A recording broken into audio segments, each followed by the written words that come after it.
Bonjour à tous, bienvenue pour ce nouveau rendez-vous de At Home. Cette session commence à toucher à sa fin puisque chacun reprend progressivement donc le chemin du travail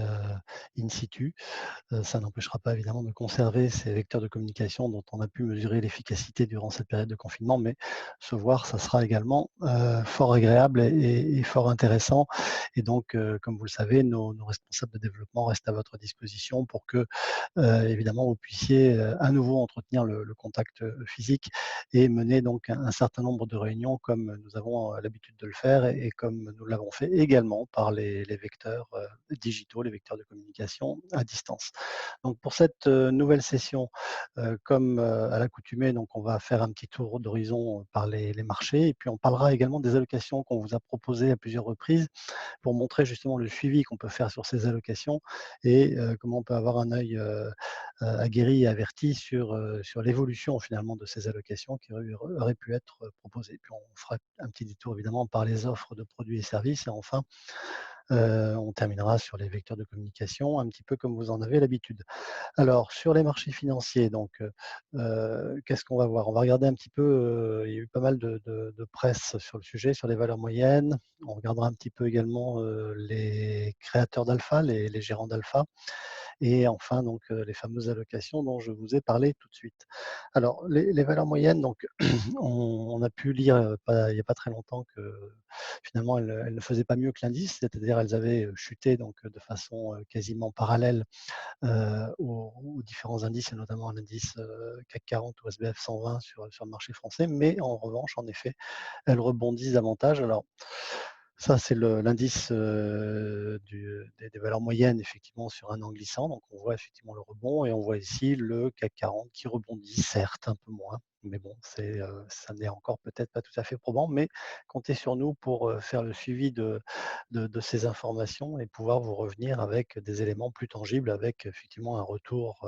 dans le rétroviseur un petit peu plus, probant. Alors, en ce qui concerne également la création d'alpha, vous savez que c'est un petit peu la dictature sur le marché. Les gérants donc cherchent absolument à créer de l'alpha. Donc, il y a une récente étude donc, qui est parue, en ce début d'année, qui, a été faite par, Six Alpha League et donc, qui nous permet de voir ici quels sont les champions en quelque sorte en création d'alpha, sachant que vous le voyez sur le graphique du haut, sur le tableau du haut, tous les gérants ne sont pas forcément créateurs d'alpha et ne font pas forcément, ne sont pas habitués à cette fréquence de création d'alpha. Donc il faudra être très vigilant sur effectivement ceux qui se prétendent créateurs d'alpha et ceux qui le réalisent ou qui le prouvent, comme on le voit également sur le graphique avec ici un top 10 où certes on a quelques disparités, mais on a aussi quelques champions bien connus et que l'on apprécie également dans nos allocations. Cela étant, c'est un autre enseignement, les zones d'investissement ne sont pas identiques et face à la création d'alpha, eh bien, il faut là aussi choisir son combat et pouvoir aller, chercher des zones qui, traditionnellement, annuellement, puisqu'on voit ici en 2018 et 2019, les zones qui auraient pu, régulièrement et de façon, récurrente donc, créer de l'alpha, nonobstant évidemment le talent des gérants. Alors justement sur ces rebonds et sur ses capacités à rebondir dans ces marchés, chaotiques, nous avons donc eu l'habitude de vous proposer différentes allocations. Ici, vous avez une allocation 100 ETF. On y reviendra d'ailleurs avec le profil ETF sur MyPGA qui, fait partie des bonnes surprises puisque, effectivement, embarquant naturellement et mécaniquement moins de frais, eh bien, a des capacités de rebond, beaucoup plus importantes et donc ça, c'est important à souligner parce que pour certains d'entre vous, pour certains de vos clients, ça peut effectivement revêtir une importance, majeure. Donc vous avez ici dans le bas du slide, sur la gauche, donc ce qui fut observé et ce qui a été observé donc plus récemment. Donc comme ça on peut voir, on peut tracer, de façon dynamique l'évolution de ces différents profils. Alors évidemment, c'est un profil, tout à fait, hypothétique, qu'on vous propose ici, mais avec des supports qui sont accessibles dans nos différentes offres et donc ça vous permet effectivement d'aller chercher, des solutions originales qui peuvent paraître pour certains clients également donc assez, assez sécure parce qu'effectivement, embarquant mécaniquement moins de frais, donc créant forcément plus de performances à allocation identique et ça sera bien le jeu des ETF que de trouver via un bouquet d'ETF une allocation qui serait une réplique en quelque sorte d'un portefeuille existant avec des fonds purs. Ce n'est pas toujours le cas, mais quand on peut y arriver, ça peut être effectivement intéressant en termes d'incitation d'un client existant que vous êtes peut-être en train de conseiller, mais pas encore en train de gérer, et qui peut devenir donc un client géré grâce à ce type d'argument. Deuxième proposition, c'était sur la thématique ISR. On l'a vu fréquemment lors de ces sessions at home. On a souvent dit, parce qu'on l'a constaté, que c'était une catégorie qui finalement était plus résiliente que d'autres catégories dans ces périodes de crise. Donc intéressant de voir ce type d'amortisseur. Bon, là aussi, on voit que le rebond est assez significatif, donc avec sur un mois donc 14 points qui ont été gagnés. Donc ce qui est assez remarquable, mais c'est aussi lié évidemment à la volatilité embarquée sur ces produits, puisque donc ces supports-là sont également très, très orientés action. Une autre approche, c'est une allocation dynamique qu'on vous avait proposée fin mars. Donc on était en début de confinement. Là aussi, par rapport à l'allocation que nous vous avons proposée, donc qui est évidemment dénuée de tout conseil, face à un client, nous ne connaissons pas le client et ça n'est pas du tout notre rôle. C'est vous qui le connaissez, mais en tout cas, voilà des propositions qui montrent leur, bien-fondé en quelque sorte, puisque c'est bien à un moment donné de dire voilà ce qu'il faudrait faire ou voilà ce que nous aurions fait, mais c'est surtout mieux de montrer comment effectivement ces propositions, ces recommandations ont été suivies d'effets, en l'occurrence d'effets positifs et plus positifs que la moyenne. Et j'ajoute d'ailleurs dans ces allocations l'importance que l'on porte au graphique en bas à droite, qui est la matrice de corrélation. Parce que vous voyez qu'elle est assez verte, c'est-à-dire que les fonds entre eux sont assez décorrélés, ce qui montre qu'on va bien disperser les risques entre ces différentes lignes et ça c'est fondamental dans une allocation de long terme. Dernière proposition, c'est une allocation immobilière où vous nous sollicitez beaucoup sur ces allocations qui peuvent être considérées comme des solutions adjacentes à des fonds en euros notamment, mais qui peuvent aussi cohabiter évidemment avec des fonds en euros. C'est le cas ici, puisque donc on a une part de fonds en euros de 30% et le reste étant proposé donc autour de solutions de type SCPI, OPCI, SCI. Donc tout ça montre le sens que ça peut donner. Alors évidemment, vous avez ici des volatilités et des rebonds qui sont complètement différents, une courbe beaucoup plus plate, mais c'est aussi ce que cherchent nombre de clients parfois, soit à 100% de leur allocation, soit pour une partie de leur allocation. Et on va y revenir tout de suite en regardant justement au niveau de l'offre comment tout ça peut être administré en quelque sorte, notamment dans MyPGA. Avant cela, un petit détour par un FIP Corse qui joue les prolongations. En effet, vous savez que la loi de finances donc récemment a indiqué que le taux de réduction d'impôt pour les FIP Corse passerait de 38 à 30. Néanmoins, avant la parution du décret et quelques temps après d'ailleurs, nous avons encore la possibilité de proposer ces solutions à hauteur de 38. C'est ce que l'on fait avec l'asset manager Vatel Capital qui est très présent donc sur la Corse avec FIP Calisté Capital numéro 12, donc ce qui montre également la longévité de ces investissements que nous avons pu mesurer également directement sur place. Donc c'est assez intéressant et c'est vrai que la réduction d'impôt peut être aussi un argument extrêmement fort pour emporter adhésion d'un client. Donc, je pense qu'il est intéressant de regarder comment cette possibilité vous est offerte et jusqu'au fin septembre donc, de cette année, la possibilité de bénéficier encore de cet avantage fiscal donc majoré ou plus exactement avant qu'il ne soit minoré de 38% versus du 30% en cible. Sur un autre registre, donc sur le PEA, je pense qu'il est important que vous regardiez de près ce qui se passe. La loi Pacte, vous le savez, donc, a mis en exergue un certain nombre d'éléments, notamment qui a conduit à la création du PER, donc en ce qui nous concerne le PERZEN, qui est un gros succès depuis son lancement. Et je vous invite véritablement à regarder à nouveau comment il peut être administré en fonction des différentes cibles et objectifs de vos clients. Mais également, la loi Pacte a mis en exergue, a remis en exergue le PEA avec un certain nombre de fonctionnalités qui sont développées, qui sont accrues,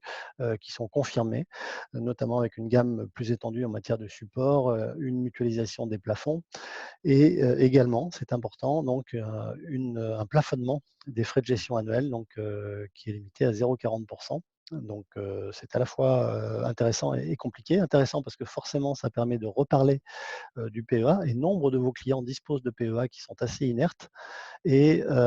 il faut également, aménager, donc ça c'est un petit peu plus compliqué, les solutions existantes qui ont déjà été proposées à des clients et on s'y emploie et d'ailleurs donc pour nous ça crée un véritable faisceau d'opportunités puisque donc notre offre, vous le savez, est à la fois bancaire et capitalisation. Bancaire, via nos comptes titres PEA, déployés, via notre PSI dont nous sommes agents liés qui est SICAV Online et contrat de capitalisation qui est, le déploiement ou la diffusion, plus élargie donc du contrat, privilège gestion active PGA,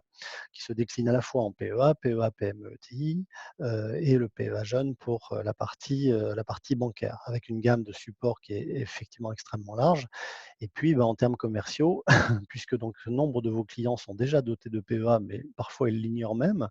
eh bien, il y a 3 arguments qui sont force, qui permettent de dire, voilà, grâce à l'éclectisme de l'offre, avec une étendue des supports accessibles, on accède à des allocations qui sont extrêmement pertinentes, y compris sur des marchés hors Europe, puisqu'ils peuvent être logés, au sens administratif du terme, en Europe, mais pour autant et donc pour avoir endosser pardon la qualité de PEA, d'éligible au PEA, mais pour autant aller investir sur des zones de nature émergente, par exemple, ou outre-Atlantique, pourquoi pas. Et puis, il y a l'application des options de gestion, donc notamment avec les stop loss ou bien avec les options de vente-achat sur les comptes titres que l'on a développé récemment et dont on faisait mention ici même il n'y a encore pas très longtemps. Puis le recours à des fonds monétarisés qui soient néanmoins PEAisables, le terme est affreux, mais c'est bien ce dont il s'agit. Donc on peut se mettre à l'abri, évidemment, les fonds en euros n'existent pas sur les contrats de CAPI PEA et encore moins sur les comptes titres PEA. Mais on peut trouver ces fonds refuges ou ces supports refuges avec des fonds gérés de façon monétaire et pour autant dans l'escarcelle du PEA. L'élément magique, c'est qu'on peut jouer sur des transferts et donc il faut absolument s'attacher à ce genre de choses, ce qui permet donc vis-à-vis du client d'indiquer le fait qu'il n'y aura pas de mobilisation de new cash, il n'y a pas de new money à mettre sur la table. On est simplement en train de transférer des encours existants et ça, c'est vraiment un effet vraiment très intéressant avec des taux de réussite, je veux dire, observés sur le marché qui sont extrêmement forts puisqu'on est à près de 90 de réussite quand on en parle. Eh bien, en principe, on shoot, assez régulièrement. Alors, autre élément, également à mettre à votre disposition, puisqu'on est également fréquemment interrogé sur le sujet, c'est autour de MyPGA, donc le côté les profils de gestion qui sont assez peu usités aujourd'hui parce que peut-être encore assez méconnus et très honnêtement, nous n'en avions probablement pas besoin finalement dans l'adressage de MyPGA qui embarque déjà suffisamment de fonctionnalités originales. Rappelez-vous qu'il y a 8 profils accessibles, donc on peut en avoir 3 maximum par contrat, donc on peut gérer les compartiments qui cohabitent, ce qui est une prouesse technique, importante, puisque ça cohabite à la fois avec des gestions, en UC de type gestion libre, donc vous faites le choix que vous souhaitez et également à cohabiter avec le fonds en euros. Donc on est sur 3 compartiments vraiment distincts et dans ce compartiment gestion multiprofil, la possibilité de faire le choix dans 8 profils thématiques ou par budget de risque, ce qui, également est intéressant et donc notamment dans une de ces thématiques, c'est la thématique ETF dont on parlait tout à l'heure et vous voyez ici que, on a des performances qui sont assez remarquables et il faut peut-être, s'y attacher ou regarder ça de plus près. Mais d'un point de vue général, ce qui est important, c'est que la crise a fait émerger donc un certain nombre évidemment de difficultés et de prise de connaissance de on ne peut pas être expert en tout et là aussi, le conseiller en gestion de patrimoine que vous êtes, eh bien, a plus de facilité à dire: «Voilà, moi je vais, chercher des experts dans différents compartiments et vous les proposer, à chaque fois que ce sera opportun». Dernier élément sur MyPGA, n'oubliez pas également que l'on peut enregistrer ses propres allocations d'actifs. Donc ça, c'est extrêmement important. Au cours du parcours d'adhésion avec un client, si vous avez trouvé intérêt à proposer une allocation donnée, vous pouvez l'enregistrer, vous pouvez la stocker et ensuite l'appeler donc dans un nouveau parcours pour un client nouveau ou un prospect nouveau et donc reproduire et transposer en quelque sorte cette allocation qui a déjà été enregistrée, sur laquelle vous pourrez d'ailleurs avoir un suivi, ce qui est un gain de temps et de productivité absolument phénoménal et je vous invite vraiment à regarder ça de plus près. Enfin et pour rappel, si j'ose dire, la communication, donc on a été très présent, je crois et vous nous l'avez, souligné, vous nous y avez encouragé, donc on vous en remercie. Donc on a tenté d'activer tous les éléments, tous les vecteurs qui nous permettent de rester,